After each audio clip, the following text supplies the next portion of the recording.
திரும்ப திரும்ப நாங்க இந்த தண்ணீரை விற்பனைக்கு வந்துட்டு பேசுறோம். தண்ணீர் என்ன வீட்டு வாசல கடையில காசு கொடுத்தா தண்ணீர் கிடைக்குதுங்கிற. எத்தனை நாளைக்கு தண்ணீரை அவன் கொடுத்துட முடியும்? நீ யோசிச்சுப்பாரு. எத்தனை நாளைக்கு கொடுத்துட முடியும்? கடைகள்ல நாம வாங்கி குடிக்கிறோம், உயிர் வாழலாம். மற்ற உயிரினங்கள் என்ன செய்யும்? மற்ற உயிரினங்களை பற்றி ஏன் நீங்க கவலைப்படுற? மற்ற உயிரினங்கள் இல்லாது உலகம் எப்படி இருக்கும்? உலகம் என்பது மனிதனுக்கு மட்டும். மனிதன் மட்டுமே உலகமா? இல்லையே. பல லட்சக்கணக்கான உயிரினங்கள் சேர்ந்தா அதுல ஒருத்தன் தான் மனிதன். இயற்கையின் பரிணாமத்தில் கடைசியாக வந்த பிள்ளை மனிதன். ஆனால் உலகில் உள்ள மற்ற எந்த உயிரினங்களாலும் இயற்கைக்கு ஆபத்து இல்ல. கடைசியாக வந்த மனிதனால் தான் இயற்கைக்கு ஆபத்து இருக்குது. ஒரு பேரழிவை செய்து கொண்டிருக்கிறான். அதை நீ நல்லா கவனிச்சுக்கணும். இங்க எதுக்கு சொல்றேன்னா, இப்ப நீ பாக்குற ஒரு மரங்கள் ஏன் அளவுக்கு அதிகமா பழங்கள் பழுக்குதுன்னா, ஏதாவது ஒரு விதை முளைச்சிட்டு, ஏதாவது ஒரு விதை லட்சக்கணக்கா பல்லாயிரக்கணக்கா பழங்கள் பழுக்க காரணம் ஏதாவது ஒரு விதை முளைச்சிருக்கா அப்படிங்கிற ஒரு பேராசையில முளைக்குது. யாருக்காக? நமக்காக தான் பழுக்குது. ஆலமரம், அரச மரம் லட்சக்கணக்கான பழங்கள் பழுத்து விழுகுது.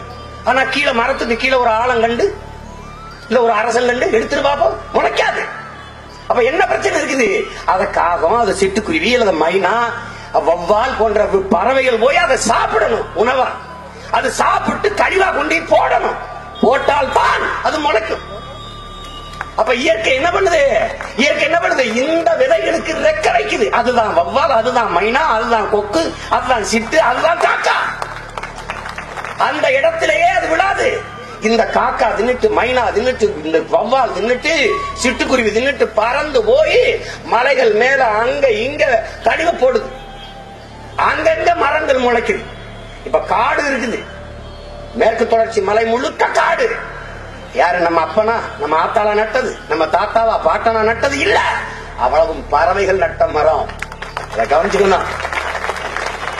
இந்த பறவைகள் நட்ட மரம். அதை பாதுகாத்தது யார்? புலி, சிங்கம், யானை, கரடி, குரங்கு, மலைப்பாம்பு, இந்த நாகப்பாம்பு, இந்த வண்டுகள், பூச்சிகள் தான் அந்த காடுகளின் காவலர்கள். நல்லா நீங்க கவனிச்சுக்கணும். ஏன் அந்த காடு? அந்த காடுகள் குளிர்வாக இருக்கிறதுனாலதான், குளிராக இருக்கிறதுனாலதான் குளிர்ந்து மேலே போகிற நீராவி அப்படி மேகமா போற அந்த மேகம் அங்க போய் படுக்குது. குளிரா எங்க இருக்கோ அங்க நீரை கொட்டிடுது. அப்ப காடுகள் அதிகமாக மழையை பெறுது, மழைப்பொழிவை பெறுது. அந்த மழைப்பொழிவில் அந்த காடுகளில் இருக்கிற சோலை புல்கள், சோலை காடுகள், புற்கள் தன் உணவு தேவைக்கு தண்ணீரை உறிஞ்சி வைக்குது. குழந்தைகள் சாப்பிடும் போது கொஞ்சம் வாய்க்கிலையும் கொஞ்சம் வெளியிலையும் சிந்துவது போல அந்த புல் தனக்கு உணவாக மீதி சில துளிகளை, மழை நீர் துளிகளை உருட்டி விடுது. பல கோடிக்கணக்கான புல்கள் உருட்டி விடும் போது அது பேரறிவாக உருண்டு கொட்டுது. அது ஆறா ஓடி வருது. அதுல நீர் வருது. அந்த நீர்ல இருந்தா நமக்கு சோறு வருது. சோறுல இருந்தா உயிர் வருது. உயிர்ல இருந்தா ஊர் வருது. நல்லா கவனிச்சுக்க. ஊர்ல இருந்தா உலகம் வருது. எனவேதான் நீரின்றி அமையாது உலகு, இனி யார் யாருக்கும் வானின்றி அமையாது ஒழுக்கு என்று தமிழர் மறைபாடுது. இப்ப சிட்டுக்குருவி செத்துருச்சு, காக்கை செத்துருச்சு, எல்லாம் செத்துருச்சு. தண்ணியில எங்க இருக்க அது சபிச்சுட்டு செத்துருச்சு. நாசமா போங்கடான்னு சொல்லிடுச்சு. அதனால என் அன்பு தம்பி தங்கைகள், மொட்டை மாடி இருந்தா தொட்டி மாதிரி வச்சு ஏதோ மைனா, காக்கா, கொக்கு உட்கார்ந்தா துடிக்கிற மாதிரி சிட்டுக்கிட்டு உட்கார தண்ணியை ஊத்தி ஊத்தி வைங்க. எதையாவது செய்யுங்க. நம்ம வர்ற வரைக்கும் வந்தா நம்மளே குளத்தை வெட்டி, ஆற வெட்டி, ஏரிய வெட்டி நடத்துவோம். இதெல்லாம் மாற்றணும். இதெல்லாம் தான் மாற்று. இதெல்லாம் தான் மாற்று. நான் பேசுறது அரசியலும் இல்ல, அறிவியலும் இல்ல, உயிரியல். விளங்கி கொள்ளணும். மண்ணுக்கு அரசியல் செய்து மண்ணை காப்பாற்றாது அதில் வாழ்கிற ஒரு உயிரினமான மனிதனை காப்பாற்ற முடியாது. இது சத்தியம். நாங்க சொல்றது உண்மையிலேயே மனிதர்களை வாழ வைப்பதற்கான அரசியல். நல்லா விளங்கிக்கணும். தேனீக்கள் மட்டும் இறந்து போனால் 4 ஆண்டுகள் கூட மனித இனம் வாழாதுன்னு ஆல்பர்ட் ஐன்ஸ்டீன் சொல்றான். தேனி ஏன் சாகுது? தேனீக்கள் எங்கெல்லாம் பிரச்சனை இருக்கு பாரு. ராணி தேனி கூட்டுல இருக்கு, அது கட்டளை இடுது. இந்த தேனீக்கள் எல்லாம் போகுது, பணி செய்கிற தேனீக்கள். போய் பூக்கள்ல தேனை உறிஞ்சுது. இந்த தேனீக்கள் பூக்களை உறிஞ்சுறது நமக்கு ஒரு செயல், அவ்வளவுதான். தேனி போய் பூவுல தேனை எடுத்துட்டு வந்துருதுன்னு அது என்ன வருது? அங்கதான் உயிர் பெருக்கம், உயிர் சூழல் உருவாகுது. இப்ப மாம்பு பூத்துருச்சு, மாங்காய் காய்க்காது. அப்ப என்ன செய்யணும்? இந்த பூச்சி போய் அந்த பூவுல தேனை குடிக்கணும். இது உணவுக்காக எடுக்குது. அதுல எவ்வளவு பெரிய பொது பயன் இருக்குதுன்னு பாரு, எவ்வளவு பெரிய சேவை இருக்குன்னு பாரு. இது போய் தேனை குடிச்சு மூக்களை ரெக்கையில ஒட்டிக்கிறது, அப்படியே ஓடி அடுத்த பூல உட்காருது.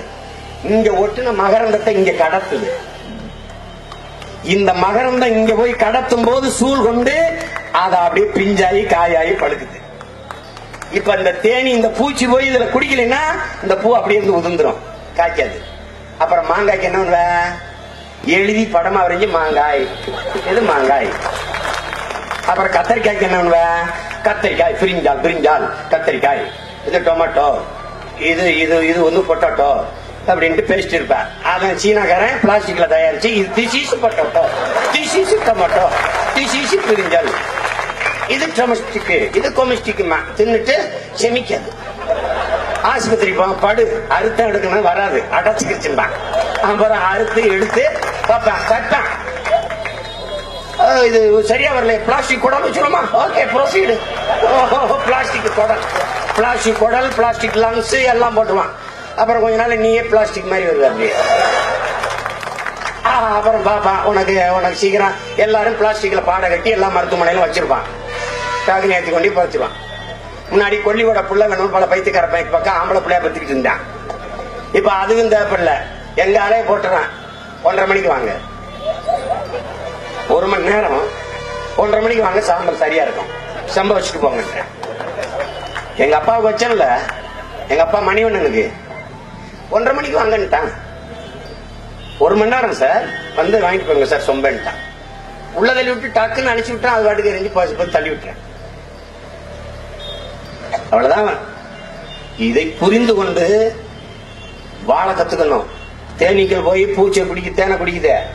இந்த செடி கொடிகள் எல்லாம் மறந்து வச்சுட்டான். எண்டோ செல்வான், கருமம், கருமாந்திரம், அது இதுன்னு எல்லா மருந்தையும் அடிச்சு வச்சுட்டான். இந்த மருந்து அடிச்சு கீழே வேர்ல பொட்டாசியம் சல்பேட், பாஸ்டம்பாஸ் 60, 20 நைட்ரஜன், யூரியா எல்லா கருமத்தையும் கொட்டி ஏத்தியாச்சு. இது பூரா விஷம், அது பூரா விஷம். இந்த பூச்சி போய் குடிச்சிட்டு டாஸ்மார்க்ல இருந்து வெளியில வந்த மாதிரி வருது. அது போற போது திசைய நல்லா நினைவு வச்சிருந்துச்சு, எங்க கிளம்புனா, எங்க பறந்தா, எங்க போகணும்னு. இப்ப தெரியல. ஆர்கே நகர்ல கிளம்பி திருவிக்கா நகர் போயிருது.